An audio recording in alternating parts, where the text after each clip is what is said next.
பேகம்பூர் பூச்சிநாயக்கன்பட்டி பகுதியைச் சேர்ந்த 24 வயதான பிரபல ரவுடி முகமது இர்ஃபான் கடந்த வாரம் திண்டுக்கல் பேருந்து நிலையம் அருகே தனது நண்பர்களுடன் பைக்கில் சென்று கொண்டிருந்த போது பின்தொடர்ந்து வந்த 7 பேர் கொண்ட கும்பல் அவரையும் அவரது நண்பரான முகமது அப்துல்லாவையும் அரிவாளால் வெட்டி சாய்த்தனர். இதில் அடையாளம் தெரியாத அளவிற்கு முகம் சிதைந்து கடந்த முகமது இர்ஃபானின் சடலத்தை மீட்ட போலீசார் அரிவாள் வெட்டில் படுகாயமடைந்த மற்றொரு ரவுடியான முகமது அப்துல்லாவை மீட்டு சிகிச்சைக்காக மருத்துவமனையில் அனுமதித்தனர்.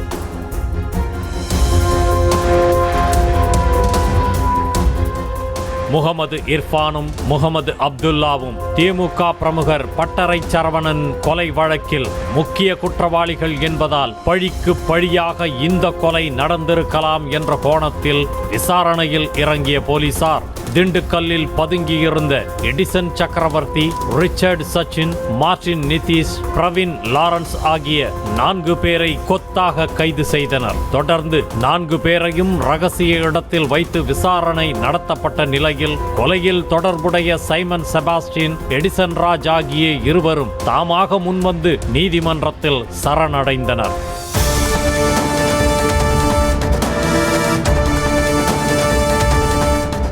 இதனிடையே கொலைக்கு பயன்படுத்தப்பட்ட ஆயுதங்கள் மற்றும் கொலையின் போது அணிந்திருந்த உடைகள் ஆகியவற்றை மாலைப்பட்டி பகுதியில் உள்ள மயானத்தில் மறைத்து வைத்திருப்பதாக ரிச்சர்ட் சச்சின் கூறினார். இதையடுத்து அவற்றை கைப்பற்றுவதற்காக மயானத்திற்கு அழைத்துச் சென்ற போது தான் மறைத்து வைத்திருந்த அரிவாளால் காவலர் அருண் பிரசாத்தை வெட்டினார் ரிச்சர்ட் சச்சின். அப்போது அருண் பிரசாத்தை காப்பாற்றுவதற்காக திண்டுக்கல் நகர் வடக்கு காவல் நிலைய ஆய்வாளர் வெங்கடாச்சலபதி ரிச்சர்ட் சச்சினின் வலது காலில் துப்பாக்கியால் சுட்டார். அவர் அந்த மறைத்து வைத்திருந்த ஆயுதங்கள், அதே மாதிரி ரத்தம் படிந்த உடைகள் அதெல்லாம் மறைச்சி வச்சிருக்கிறதா தகவலின் பேரில் அந்த இன்ஸ்பெக்டர் அண்ட் அவரோட போலீஸ் பார்ட்டியோடு வராங்க. வரும்போது அதை எடுக்கும்போது அந்த அக்யூஸ்ட் அதை நம்ம ஒரு காவலர் தாக்குறாரு. தாக்குறப்போ நம்ம செல்ஃப் டிஃபென்ஸுக்கு வேண்டி அந்த போலீஸ் நம்ம ஃபயரிங் பண்ணியிருக்கோம். ஃபயரிங் பண்ணப்பட்டது அவருக்கு முழங்காலுக்கு கீழே அதை அடிபட்டிருக்கு. அவர் மருத்துவமனையில் சேர்த்துருக்காரு. அதே மாதிரி அந்த காவலர் அவருக்கு இடது தோள்பட்டை கீழே ஒரு காயம் ஏற்பட்டிருக்கு. 7 தையல்கள் போடப்பட்டிருக்கு அவருக்கு. அவர் காவலர் அவரோட உடல் சீராக இருக்குது.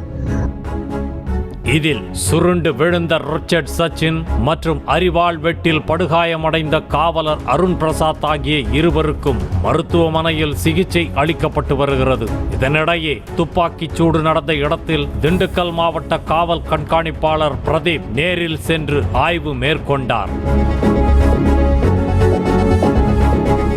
திண்டுக்கல் மாவட்டத்தில் புதிதாக முளைக்கும் ரவுடிகளால் அச்சம் நிலவி வரும் நிலையில் கேங் வாரையும் அதனால் அடுத்தடுத்து அரங்கேறி வரும் கொலைகளுக்கும் நிரந்தர முற்றுப்புள்ளி வைக்க வேண்டும் என்பதே பலரது கோரிக்கை.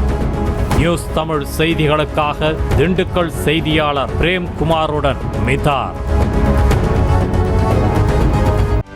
செய்திகளை உடனுக்குடனும் துல்லியமாகவும் தெரிந்து கொள்ள சப்ஸ்கிரைப் பண்ணுங்க.